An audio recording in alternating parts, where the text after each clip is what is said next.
ચંદ્રભાઈ બૈસિયા તેમજ બીજા મહામંત્રી મેહુલભાઈ, અમારા જિલ્લા પંચાયતના સભ્યો કંચનબેન ડેર તેમજ શિલ્પાબેન, નીતિનભાઈ રાઠોડ, હિંમતભાઈ, અમારે પીડી કોઠીવાલ તેમજ વિપુલભાઈ, માર્કેટયાર્ડના ચેરમેન દગુભાઈ, બક્ષીપંચ મોરચાના જિલ્લાના પ્રમુખ ભૂપેન રાજુભાઈ ભૂતિયા, આમ તો બધાના નામ લઈ આવ્યું એમ છે.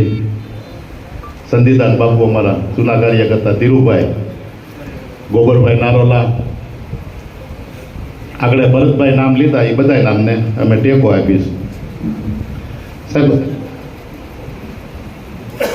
આ કાર્યક્રમ સાહેબ દિલીપભાઈ, આ કાર્યક્રમ પાલટી અટાણ આપ્યો, પણ વાત એવી છે કે આ વર્ષે આપણે છે ને પાકમાં 39 નંબર સિંગ વાવી, એ નોરતામ નીકળી. પછી 22 નંબર વાવી, એ દિવાળી ઉપર 20 નંબરને 2 નીકળી. પછી ગિરનારી, એ અટાણે એના ઠેસર હાલે છે, અને બીટી 32 હવે નીકળે છે. એટલે હજી છે ને આપણે આ મહિનો હજી આંકવાનું છે. એટલે ખેતીની સિઝન બહુ લાંબી છે, અને પાકય પુષ્કળ આવ્યો છે, પણ ઘાસ સારો બગડ્યો છે. ઘાસ સારો વરસાદના હિસાબે બગડ્યો છે. પાક પુષ્કળ આવ્યો, પણ ઘાસ સારો બગડ્યો છે. અને કપાસ જેને વાવ્યો હતો એને થોડુંક ઓલું થયું છે, એટલે અટાણે પાછો દવા છાંટીએ અને પાય અને પાછો નવો ફાલ લેવા માટેની ખેડૂત કોશિશ કરે છે. એટલે નવા વર્ષમાં, આ વર્ષમાં સારામાં સારો પાક આવે એવી શુભકામના બધાને પાઠવું છે.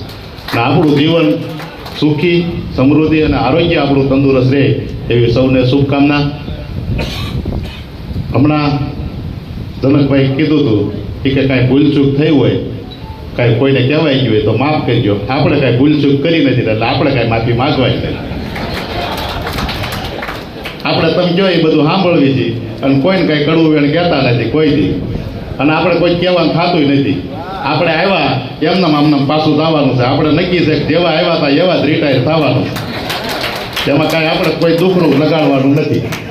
અને હું આપણે કોઈને કહીને આપણને શું એમાં ફાયદો મળવાનો? તમે ખોટા આપણે નવા વર્ષના આપણે સ્નેહ મિલન કરવી, સવારે રામ રામ કરવા જાવી, એની ઉપર આપણે પાણી ફેરવી. કોઈ કાંઈ કહેવાનું જ ન હોય. કોઈ કદાચ આપણને વડીલે કાંઈક કીધું હોય તો આપણે એમ સમજી લેવાનું કે આપણને વડીલ છે ને આપણને કીધું છે. તમે આમાં વળતો જવાબ આપો ને તો વિવાદ વધે. એટલે નવા વર્ષમાં આપણે આ બધું બંધ કરવાનું. કોઈને વળતો જવાબ નહીં આપવાનો.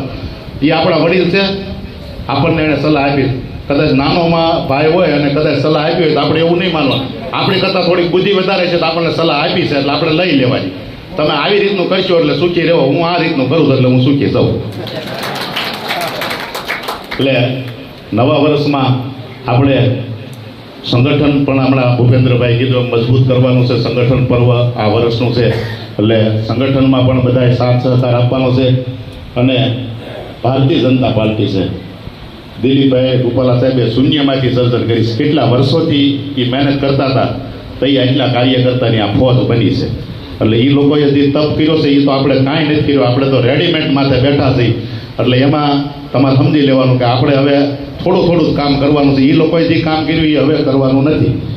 મને ખાસ ખબર છે કે હું દિલીપભાઈની ઓફિસે બેઠો હતો, કાંક ઉપરથી પૂતળા દ્રહણનું આવ્યું હતું, તો દિલીપભાઈ એમ કહેતા હતા કે 5 જણા જઈને ઓલું કર્યું હતું તોય મજા આવતી હતી. ખાલી શોખમાં જઈને 5 જણાને પૂતળા દ્રહણ કર્યું હતું તોય મજા આવતી હતી. આજ તો આપણી પાસે આવડી મોટી ફોજ આપણા આગેવાનોએ બનાવી દીધી છે. એટલે આપણે આનંદ જ લૂંટવાનો. પણ કંઈક મિટિંગ હોય, કાંઈક કામ પાલટી સીધે, તો આપણે 5 દી ધ્યાન રાખવું એટલે કામ થઈ જાય. અમે ભૂપેન્દ્રભાઈએ સલાહ જે અમને આપી હતી સભ્ય નોંધવા માટેની, અમે એ રીતે કર્યું એટલે સભ્ય બન્યા. એટલે કોઈક આપણને કહેતું હોય એટલે આપણે સલાહ લેવી, એમાં આપણનો ફાયદો જ હોય. એટલે આવનારા વર્ષની અંદર આપણે હજી આથી સંગઠન મજબૂત કરવાનું છે અને આપણા પરિવાર ભાવના વધે એવી સૌને શુભકામના. અસ્તુ. જય હિન્દ, જય ભારત.